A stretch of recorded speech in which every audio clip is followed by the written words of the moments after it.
Ujumbe wangu kwa washiriki, kwanza Qur'ani hii iwe ni jiwe la msingi katika maisha yenu.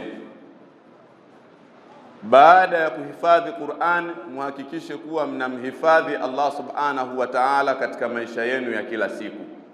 Na ihfadhillaha tajidhu tijahak, mhifadhi Allah subhanahu wa ta'ala, utamkuta mbele yako wakati wa matatizo. Kwa hiyo Qur'ani hii iwe ni jiwe la msingi la tabia nzuri, jiwe la msingi la mahusiano mazuri, jiwe la msingi la maadili na heshima kwa wazee na jamii inayowazunguka. Hilo moja. Lakini pili, kwa wazazi, pamoja na jitihada mlioifanya katika kufanikisha mashindano haya, niwaambie hamjapoteza.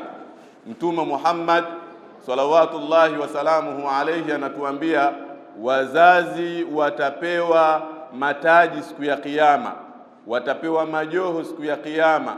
Watajiuliza, haya majoho tumeyatoa wapi?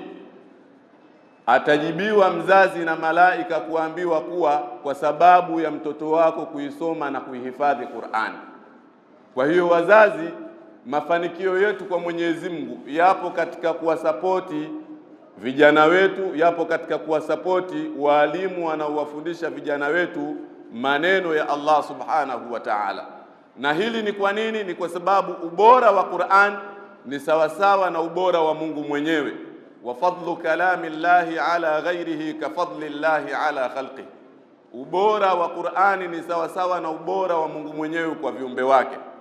Na nimefurahi kuona pamoja na usomaji wa Qur'ani, vijana wanasoma kwa sauti nzuri sana, alhamdulillah. Na majaji vile vile wakati wanaaridhi Qur'ani walikuwa wanasoma kwa sauti nzuri.